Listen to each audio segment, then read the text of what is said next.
আজকে আমি একটা নতুন ধরনের ভিন্ন স্বাদের বেগুন ভাজা রেসিপি নিয়ে হাজির হয়েছি। এই বেগুন ভাজাটা বানানো যেমন সহজ, খেতেও তেমন ভীষণ টেস্টি হয়। গরম ভাতের সাথে যদি এরকম একটা বেগুন ভাজা থাকে তাহলে গরম ভাতের সাথে খাওয়ার জন্য আর কোনো কিছুই লাগবে না। এই বেগুন ভাজা দিয়ে এক থালা ভাত খাওয়া হয়ে যাবে। নমস্কার বন্ধুরা, আমি ঝর্ণা সিম্পল রেসিপির আরেকটা নতুন ভিডিওতে আপনাদের সবাইকে স্বাগতম জানাই। কেমন আছেন সবাই? আশা করছি ভালো আছেন। ভিডিওটা প্রথম থেকে শেষ পর্যন্ত দেখার অনুরোধ রইল। চলুন তাহলে রেসিপিটা শুরু করি। ভিন্ন স্বাদের এবং দারুণ টেস্টি এই বেগুন ভাজাটা তৈরি করার জন্য আমি এখানে একটা বাটিতে 6টা মতো শুকনো লঙ্কা নিয়ে নিয়েছি। এখন এর মধ্যে ফুটন্ত গরম জল দিয়ে 10 থেকে 15 মিনিট মতো ভিজিয়ে রেখে দেব। এইদিকে আমি একটা মাঝারি সাইজের বেগুন নিয়ে জল দিয়ে ভালো করে ধুয়ে নিয়েছি। এখন একটা ছুরির সাহায্যে বেগুনের সাইডগুলো কেটে নেব।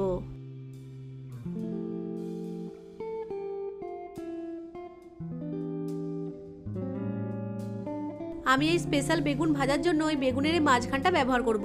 বেগুনের এই সাইডের অংশগুলো ফেলে দেব না, অন্য কোনো তরকারিতে দিয়ে দেব। এখন এই বেগুনটাকে একটা ছুরির সাহায্যে এইভাবে কেটে নিচ্ছি।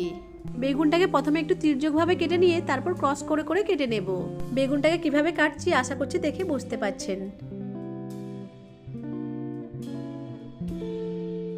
বেগুনটার এক পাশ কেটে নিয়েছি। দেখুন দেখতে কত সুন্দর লাগছে। বেগুনটার এক পাশ কাটা হয়ে গেলে অপর পাশটিও একইভাবে কেটে নেব।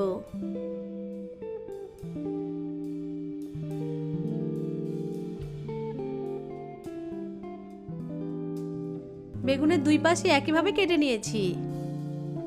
এখন এই বেগুনটাকে এক সাইডে রেখে দেব। অপরদিকে একটা পেস্ট তৈরি করে নেব। তার জন্য একটা মিক্সিং জারে আগের থেকে ভিজিয়ে রাখা লঙ্কাগুলো নিয়ে নিচ্ছি। দেখুন লঙ্কাগুলো সুন্দরভাবে ভেজে গেছে আর অনেকটা নরমও হয়ে গেছে।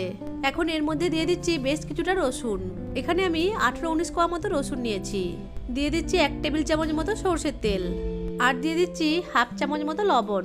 লবণটা স্বাদ অনুযায়ী দিয়ে দেবেন। এখন এর মধ্যে অল্প একটু জল দিয়ে গ্রাইন্ড করে একটা মিহি পেস্ট বানিয়ে নেব। পেস্টটা তৈরি করে নিয়েছি। এখন এই পেস্টটাকে বেগুনের মধ্যে দিয়ে ভালো করে মাখিয়ে নেব। যেই দিনে অতিরিক্ত ক্লান্ত লাগবে, কোনো কিছু বানাতে ইচ্ছা করবে না, সেই দিনে এই রেসিপিটা একবার বানিয়ে দেখতে পারেন। বেগুনের এই রেসিপিটা বানালে ভাত দিয়ে খাওয়ার জন্য আর অন্য কিছু বানানোর দরকারই পড়বে না। এছাড়াও এটি খুব ঝটপট বানিয়ে নেওয়া যায়। এখন বেগুনের অপর সাইডেও পেস্টটা দিয়ে ভালো করে মাখিয়ে নেব।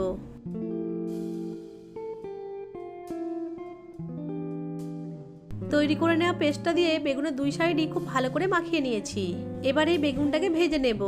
তার জন্য গ্যাসের ফ্লেম অন করে একটা ফ্রাইং প্যান বসিয়ে দিয়েছি।